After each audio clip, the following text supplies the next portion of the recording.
Assalamualaikum warahmatullahi wabarakatuh. Pada kesempatan kali ini saya ingin melanjutkan pembacaan buku terjemah dari kitab Sirrul Asror karya Syekh Abdul Qadir Al-Jilani. Bagi teman-teman yang belum menyimak pembahasan terdahulu, sebaiknya simak pembahasan terlebih dahulu yang sudah karena pembahasan kali ini melanjutkan pembahasan yang lalu. Pembahasan kali ini kita masuk ke dalam bab jalan menuju alam kurbah.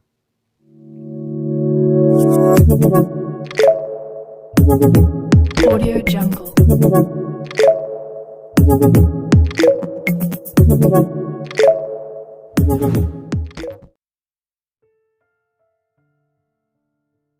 Ketahuilah bahwa semua martabat yang disebutkan pada bagian terdahulu tidak akan dapat dicapai kecuali hanya dengan taubat nasuha dan dengan talqin dari ahlinya. Demikian yang difirmankan Allah Subhanahu wa ta'ala, "Idz ja'alal ladzina kafaru fi qulubihimul hamiyyata hamiyyatal jahiliyah fa anzalallahu sakinatahu 'ala rasulihi wa 'alal mu'minin wa alzamahum kalimatat taqwa wa kanu ahaqqa biha wa ahlaha wa kana Allahu bikulli syai'in alima."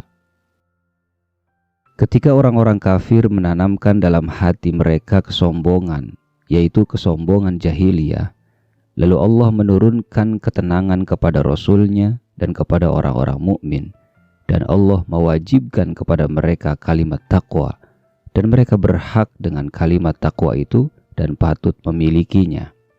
Allah Maha mengetahui segala sesuatu. Quran Surah Al-Fath ayat 26.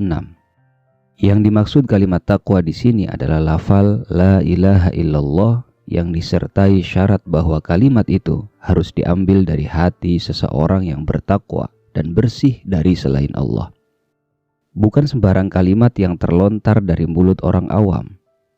Meski mungkin bunyi lafalnya sama, tetapi makna kandungannya berbeda.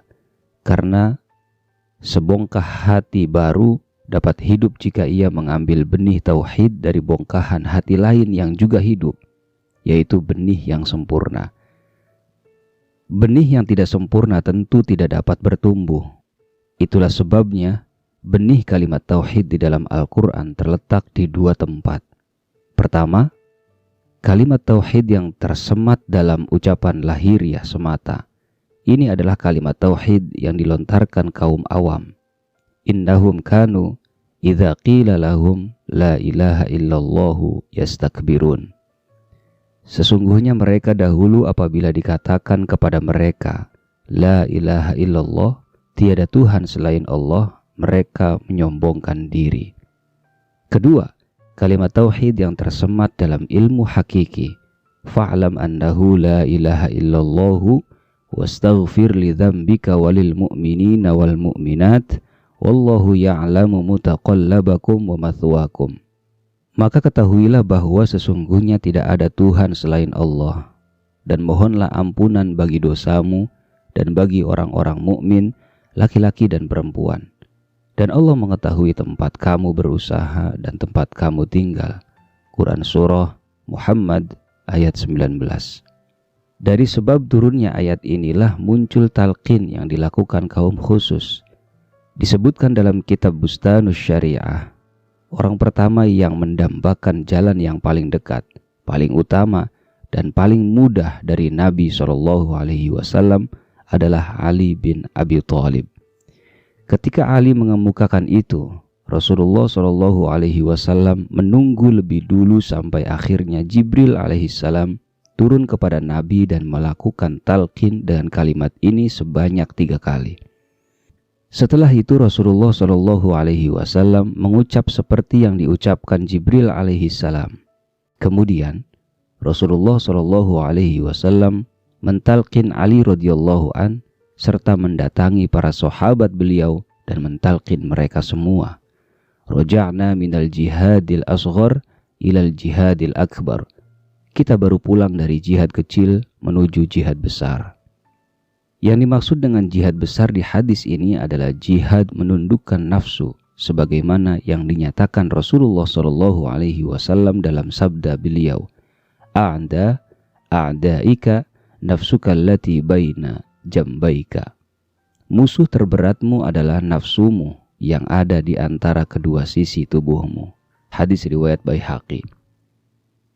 Cinta kepada Allah tidak akan pernah terwujud kecuali hanya setelah musuh yang ada dalam diri berhasil ditaklukkan, yaitu musuh dalam bentuk nafsu ammarah, nafsu lawamah, dan nafsu mulhamah. Selain itu, engkau harus menyucikan diri dari semua bentuk akhlak tercela sebagai berikut. Pertama, akhlak hewani, seperti banyak makan, minum, tidur, dan senda gurau. Kemudian akhlak binatang buas, seperti marah, mengumpat, memukul, dan semena-mena. Selanjutnya akhlak setan, seperti sombong, ujub, iri, dengki, dan berbagai bentuk akhlak tercela lainnya yang merusak jasmani dan rohani. Jika sudah berhasil menyucikan diri dari semua itu, maka engkau telah berhasil menyucikan diri dari akar segala dosa. Dengan begitu, engkau akan masuk golongan orang-orang yang menyucikan diri dan orang-orang yang bertaubat. Innallaha yuhibbut tawwabina wa yuhibbul mutatahhirin. Sesungguhnya Allah mencintai orang-orang yang bertaubat dan mencintai orang-orang yang menyucikan diri. Quran Surah Al-Baqarah ayat 222. Itulah sebabnya barang siapa yang bertaubat hanya dari dosa lahiriah, tidak termasuk dalam pengertian ayat ini. Kalaupun orang itu dapat disebut taib, tetapi ia tidak dapat disebut tawwab. Karena yang disebutkan dalam ayat ini adalah tawwab dalam bentuk superlatif atau mubalaghah. Jadi yang dimaksud di sini adalah taubatnya kaum khusus. Perumpamaan orang yang bertobat hanya dari dosa-dosa lahiriah adalah bagaikan orang yang memotong rumput hanya pada bagian cabangnya dan enggan mencabutnya sampai ke akar, sehingga rumput itu pasti tumbuh lagi, bahkan jauh lebih rimbun dari sebelumnya.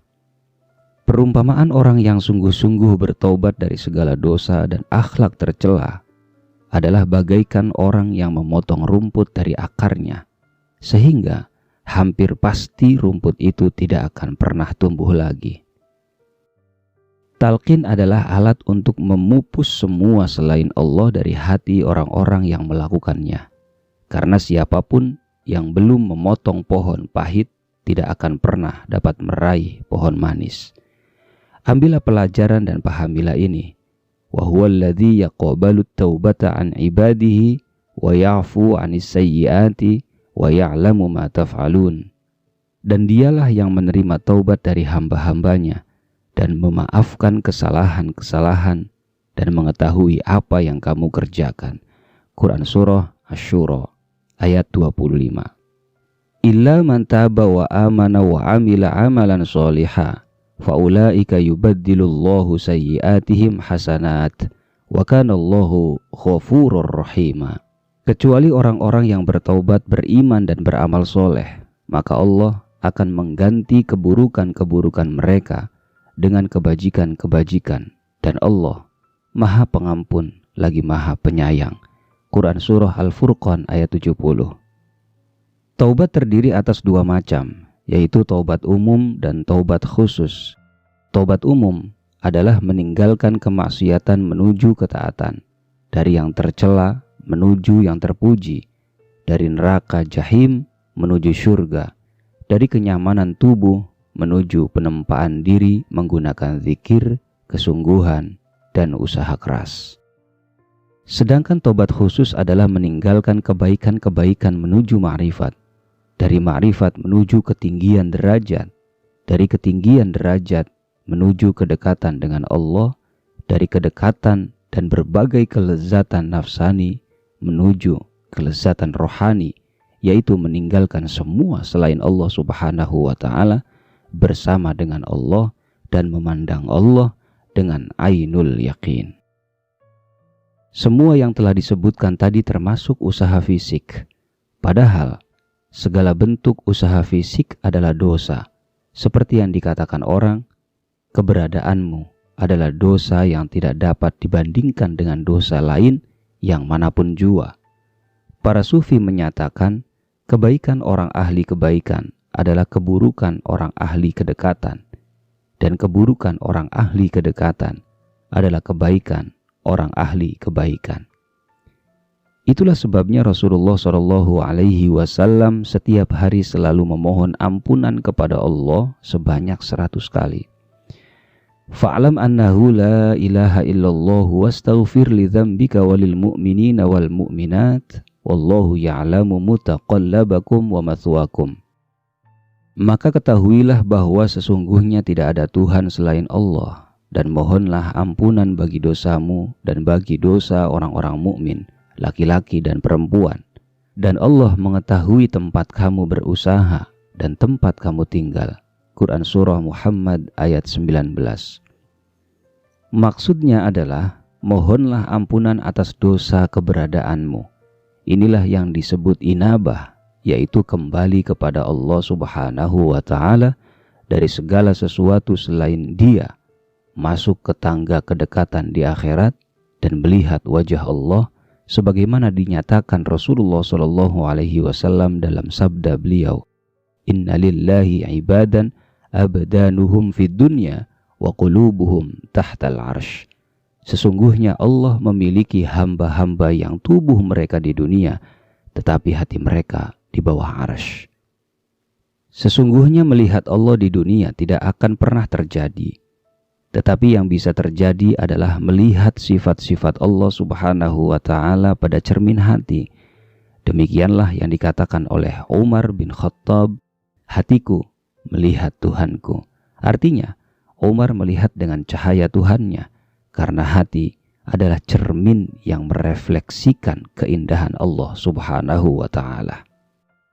Kesaksian seperti ini hanya dapat terjadi dengan adanya talqin dari seorang mursyid yang sudah sampai dan diterima, serta termasuk golongan orang-orang yang unggul, yaitu mereka yang ditempatkan di bumi untuk menyempurnakan golongan orang-orang yang berkekurangan dengan perintah Allah Subhanahu wa Ta'ala dan dengan perantaraan Nabi Muhammad Sallallahu Alaihi Wasallam. Sesungguhnya para wali diutus kepada kalangan khusus, bukan kepada kalangan awam. Inilah perbedaan antara nabi dan wali. Seorang nabi diutus kepada semua kalangan, baik yang awam maupun yang khusus, serta membawa syariat sendiri. Sedangkan wali mursyid diutus kepada kalangan khusus dan tidak membawa syariat sendiri. Itulah sebabnya tidak ada ruang bagi wali selain hanya mengikuti nabi. Ketika ada seorang wali mursyid yang mengaku memiliki syariat sendiri yang terlepas dari syariat nabi, maka jelas wali itu telah kufur. Sesungguhnya Rasulullah Shallallahu Alaihi Wasallam telah menyerupakan para ulama dari kalangan umat beliau dengan nabi-nabi Bani Israel, karena mereka mengikuti syariat yang disampaikan kepada Rasul utusan Allah, yaitu Musa alaihissalam. Ulama umat Islam selalu melakukan pembaruan dan penguatan atas hukum-hukum syariat Islam, bukan menciptakan syariat baru.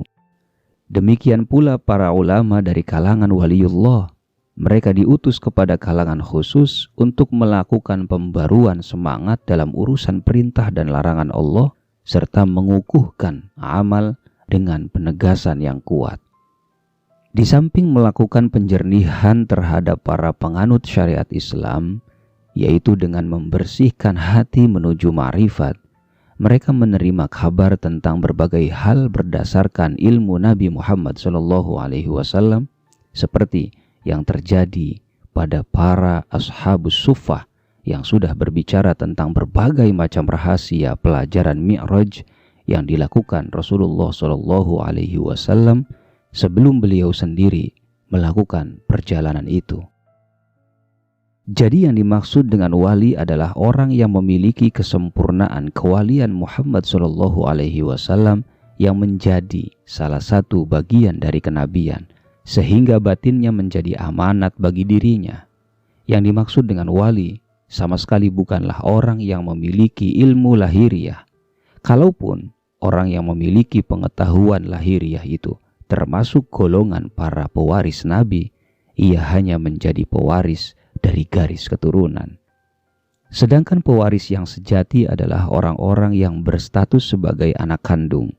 Karena anak kandung termasuk kelompok asobah yang paling dekat, dan anak kandung menjadi rahasia bagi seorang ayah, baik secara lahir maupun secara batin. Itulah sebabnya Rasulullah SAW bersabda, "Inna minal ulama'i kahayatil maknuni la ya'lamuhu illal ulama'u billahi ta'ala. Fa'idha nataqu bihi lam yunkirhu illa ahlul khirrah." Sesungguhnya sebagian dari ilmu ada yang seperti entitas tersembunyi yang tidak diketahui kecuali hanya orang-orang yang mengenal Allah. Jika mereka bicara, maka tidak ada yang mengingkarinya kecuali hanya orang-orang lalai. Inilah rahasia yang disematkan di dalam hati Rasulullah SAW pada malam Mi'raj, di kedalaman hati beliau yang terdalam, yang terdiri atas 30.000 lapisan. Rasulullah SAW tidak pernah menyebarluaskan rahasia itu kepada orang awam manapun, selain hanya para sahabat beliau yang terdekat dan ashabus suffah. Semoga Allah memberi kita manfaat dengan segala berkah yang mereka miliki, dan semoga Allah melimpahkan kepada kita sebagian dari kebajikan dan kebaikan mereka. Dengan berkah rahasia inilah syariat yang suci dapat tetap tegak sampai hari kiamat. Selain itu, ilmu batinlah yang kemudian dapat menuntun menuju rahasia ilahi, karena segala macam ilmu dan pengetahuan hanya kulit rahasia tersebut. Sementara itu di antara para ulama lahiriah, ada sebagian dari mereka yang menjadi pewaris rahasia ini. Sementara sebagian lagi memiliki kedudukan seperti kalangan yang memiliki hubungan yang menerima bagian kulit dari ilmu, ditugaskan untuk menyeru ke jalan Allah Subhanahu wa Ta'ala dengan nasihat yang baik. Adapun para mursyid dari kalangan Ahlus Sunnah wal Jamaah yang silsilah mereka tersambung sampai Ali bin Abi Thalib, mereka memiliki inti ilmu yang terletak di gerbang ilmu, mendapat tugas untuk menyeru kepada Allah Subhanahu wa Ta'ala dengan hikmah dan kebijaksanaan. Ud'u ila sabili rabbika bil hikmati wal mau'izatil hasanati wajadilhum billati hi ahsanu inna rabbaka huwa a'lamu biman dhalla an sabilih wa huwa a'lamu bil muhtadin. Serulah manusia kepada jalan Tuhanmu dengan hikmah dan pelajaran yang baik, dan bantahlah mereka dengan cara yang baik. Sesungguhnya Tuhanmu dialah yang lebih mengetahui tentang siapa yang tersesat dari jalannya, dan dialah yang lebih mengetahui orang-orang yang mendapat petunjuk. Quran Surah An-Nahl ayat 125. Penjelasan mereka tentang perkara pokok-pokok akidah selalu satu, sementara dalam cabang-cabang syariat mereka berbeda. Ketiga makna yang terkandung dalam ayat ini terhimpun dalam jati diri Rasulullah SAW dan tidak pernah dianugerahkan kepada siapapun selain beliau secara sekaligus seperti itu. Dari sini dapat disimpulkan adanya pembagian ilmu menjadi 3. Bagian pertama yaitu bagian inti yang disebut ilmu hal. Ilmu jenis ini diberikan kepada para rijal serta menjadi dambaan mereka sebagaimana yang disabdakan oleh Rasulullah SAW. Himmatur rijali taqala'ul jibal. Tekad para rijal dapat mencabut gunung-gunung. Yang dimaksud gunung-gunung di sini adalah kekerasan hati yang dapat dimusnahkan dengan doa dan kesungguhan ibadah mereka. Yu'til hikmata may yasha'u wa may yu'tal hikmata faqad utiya khairan katsira wa ma yadhakkaru illa ulul albab. Allah menganugerahkan hikmah kepada siapa yang dikehendakinya, dan barang siapa yang dianugerahi hikmah, sungguh ia telah dianugerahi karunia yang banyak, dan hanya orang-orang yang berakal yang dapat mengambil pelajaran. Quran Surah Al-Baqarah ayat 269. Bagian kedua yaitu bagian kulit inti. Bagian ini diberikan kepada para ulama lahiriah. Bagian inilah yang berupa nasihat yang baik, serta kemampuan untuk mengajak kepada yang baik dan mencegah dari yang mungkar. Al-alimu ya'idhu bil ilmi wal adabi, wal jahilu ya'idhu bid darbi wal ghadabi. Orang berilmu menasihati dengan ilmu dan adab. Orang bodoh menasihati dengan pukulan dan amarah. Bagian ketiga, yaitu bagian kulit dari kulit. Bagian ini diberikan kepada para umara, yaitu dalam bentuk keadilan lahiriah dan kemampuan memerintah. Itulah sebabnya para umara memiliki kemampuan untuk berkuasa yang akan menjadi alat untuk melindungi agama, sebagaimana halnya kulit berwarna hijau pada buah pala. Sementara itu, posisi para ulama lahiriah adalah seperti kulit berwarna merah buah pala yang keras. Sedangkan posisi para fakir dari kalangan tasawuf dan arif adalah inti buah pala yang menjadi tujuan ditanamnya pohon pala. Bagian itulah yang disebut inti atau lub. Rasulullah SAW bersabda, "Alaikum bimujalasatil ulama wastima'i kalamil hukama, fa innallaha ta'ala yuhyil qalbal mayyita binuril hikmati kama yuhyil ardal mayyitata bima'il matar." Hendaklah kalian banyak bergaul dengan para ulama dan mendengar kata-kata hikmah. Sesungguhnya Allah Subhanahu wa ta'ala menghidupkan hati yang mati dengan cahaya hikmah, sebagaimana Dia menghidupkan tanah yang mati dengan air hujan. Kalimatul hikmati dhalatul hakim akhadhaha haitsu wajadaha. Satu kalimat yang mengandung hikmah adalah sesuatu yang hilang dari ahli hikmah. Dia akan mengambilnya dimanapun menemukannya. Kata-kata yang terlontar dari mulut orang awam turun dari Lauhul Mahfuz yang menjadi derajat di alam Jabarut.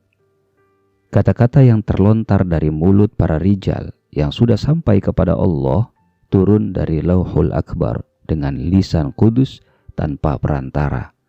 Demikianlah segala sesuatu kembali kepada asalnya. Itulah sebabnya tuntunan ahli talqin menjadi keharusan bagi hidupnya hati, sebagaimana yang disabdakan Rasulullah SAW. Thalabul ilmi faridatun ala kulli muslimin wa muslimatin. Menuntut ilmu adalah kewajiban bagi setiap muslim laki-laki dan muslim perempuan. Yang dimaksud ilmu dalam hadis ini adalah ilmu ma'rifat dan kedekatan dengan Allah Subhanahu wa ta'ala. Sedangkan semua ilmu lahiriah lainnya tidaklah diperlukan, kecuali hanya ilmu-ilmu tertentu yang menjadi alat untuk melaksanakan kewajiban. Demikianlah yang dinyatakan oleh Imam Al-Ghazali. Hidupnya hati adalah ilmu, maka tabunglah. Matinya hati adalah kebodohan, maka hindarilah. Sumber takwa terbaik untukmu, maka tambahlah. Cukup bagimu dengan nasihatku, maka ambillah pelajaran. Wa tazawwadu fa inna khairaz zadi taqwa wattaqun ya ulil albab. Berbekallah, dan sesungguhnya sebaik-baik bekal adalah takwa, dan bertakwalah kepadaku, hai orang-orang yang berakal. Quran Surah Al-Baqarah ayat 197. Salah satu bentuk ridwan Allah Subhanahu wa ta'ala adalah ketika Dia memperkenankan hambanya menuju kedekatan dengannya tanpa menoleh sedikit pun kepada derajat-derajat ketinggian. Demikianlah yang difirmankan Allah Subhanahu wa ta'ala, innal ladzina amanu wa amilus solihati inna la nudhi'u ajra man ahsana amala. Sesungguhnya mereka yang beriman dan beramal soleh, tentu kami tidak akan menyia-nyiakan pahala orang-orang yang mengerjakan amalannya dengan baik. Quran Surah Al-Kahfi ayat 30. Dzalikal ladzi yubashshirullahu ibadahu alladzina amanu wa amilus solihat. Qul la as'alukum alaihi ajra illa al-mawaddata fil qurba wa may yaqtarif hasanatan nazid lahu fiha husna innallaha ghafurun syakur.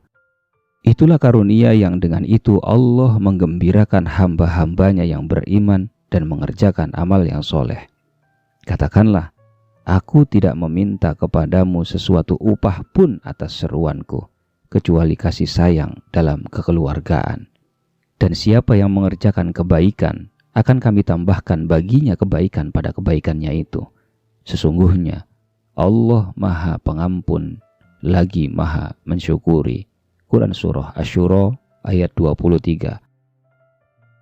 Menurut sebagian pendapat, yang dimaksud dengan al-qurba dalam ayat ini adalah kedekatan dengan Allah Subhanahu wa Ta'ala.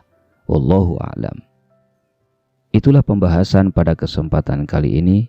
Semoga Allah memberikan pemahaman kepada kita, dan semoga Allah menyinari hati kita dengan cahaya baginda Rasul Shallallahu Alaihi Wasallam. Amin amin ya rabbal alamin. Akhir kata, wassalamualaikum warahmatullahi wabarakatuh.